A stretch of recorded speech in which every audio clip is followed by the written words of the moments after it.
खबर है मुंगेली जिला अंतर्गत आने वाले सरगांव थाने का, जहां पर मुहर्रम के दिन मां फैमिली ढाबा में खुलेआम परोसी जा रही थी शराब। मुहर्रम के दिन को राज्य सरकार ने शुष्क दिवस घोषित किया था। इसमें देशी एवं अंग्रेजी मदिरा दुकान को बंद रखने का आदेश दिया गया था, जिसका फायदा उठाते हुए नगर पंचायत सरगांव थाना क्षेत्र अंतर्गत बैतलपुर स्थित मां फैमिली ढाबा के संचालक आत्माराम बानी के द्वारा देर शाम ढाबा में लोगों को खुलेआम शराब परोसी जा रही थी। टीवी स्क्रीन पर चलने वाला यह नजारा मां फैमिली ढाबा बैतलपुर का है, जहां आपको बता दें कि इस क्षेत्र की मदिरा दुकान बंद होने के कारण मां फैमिली ढाबा में शराब लेने लोगों की लाइन लगी हुई थी, जहां लगभग 50 की संख्या में लोग शराब लेने ढाबा आए हुए थे और इसी दौरान वहां उन्हें देशी प्लेन व देशी मसाला शराब संचालक के द्वारा परोसी जा रही थी। इस दौरान शराब लेने आए लोगों में कोरोना को लेकर कोई भी डर व भय नहीं देखा गया।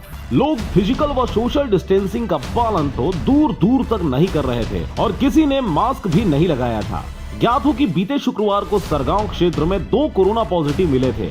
इसके बावजूद भी लोगों में कोरोना का डर नहीं देखा गया। वहीं मामले में सरगांव थाना प्रभारी भूपेंद्र सिंह का कहना है कि मैं ग्राम पंचायत मधुकू में बाढ़ आने से कलेक्टर व एसपी के साथ रेस्क्यू टीम के साथ बाढ़ से प्रभावित लोगों की मदद के लिए मधुकू गया था। ढाबा में शराब बेची जा रही है, इसकी जानकारी मुझे अभी मिली है। मेरे द्वारा जल्द ही कार्रवाई की जाएगी। बहरहाल राज्य सरकार के द्वारा घोषित किए शुष्क दिवस का फायदा ढाबा संचालक बखूबी उठा रहा है। अब आगामी दिनों में यह देखने वाली बात होगी कि खबर के प्रसारण उपरांत किस प्रकार की कार्रवाई थाना प्रभारी द्वारा की जाती है। सरगांव से करण सिंह के साथ नारायण बंजारे की रिपोर्ट, आरजे रमझाझर। घरों में रहकर अपना और अपनों को साथ देने के लिए धन्यवाद। हमारे लिए घरों से बाहर रहकर ड्यूटी निभाने के लिए धन्यवाद। नहीं है सड़कों पर आपको चाय पानी का खर्चा देने वाले, फिर भी चौराहे पे 24 घंटा खड़े रहने के लिए धन्यवाद। खुद की जान खतरे में डाल दूसरों की जान बचाने के लिए धन्यवाद। बिना सिगरेट, बिना शराब, बिना गुटखा खैनी के चने चबाते हुए घरों में रहने के लिए धन्यवाद। दूर रहकर भी पराया ना समझें अपनों को।